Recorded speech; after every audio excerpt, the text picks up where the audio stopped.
الحمدللہ وحدہ والصلاة والسلام علی من لا نبی بعد اما بعد۔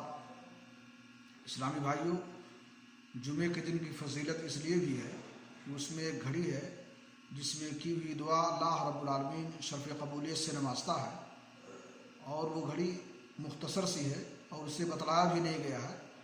اس لیے انسان کو چاہیے کہ جمعے کے دن کثرت سے ذکر اللہ رب العالمین کا کرے اور دعا کا اہتمام کرے، تاکہ اس ساعت کو، اس گھڑی کو پالے جس میں دعا قبول ہوتی ہے۔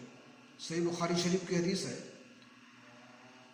ان رسول اللہ صلی اللہ علیہ وسلم ذکر یوم الجمعہ فقال فیہا ساعة لا یوافقها عبد مسلم وهو قائم يصلي يسأل الله شيئا الا اعطاه اياه واشار بيده يقللها۔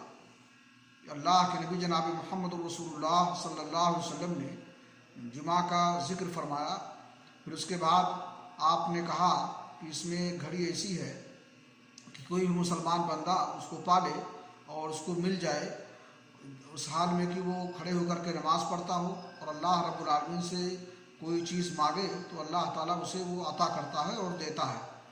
اور آپ نے اپنے ہاتھ سے اشارہ کرتے ہوئے کہا کہ وہ گھڑی انتہائی مختصر ہے۔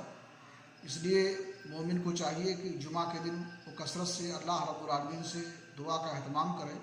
ممکن ہے وہ ساعت اجابت مل جائے اور دعا کی قبولیت کا وقت مل جائے، اور جس میں اس کی ہوئی دعا اللہ تعالیٰ قبول فرمائے۔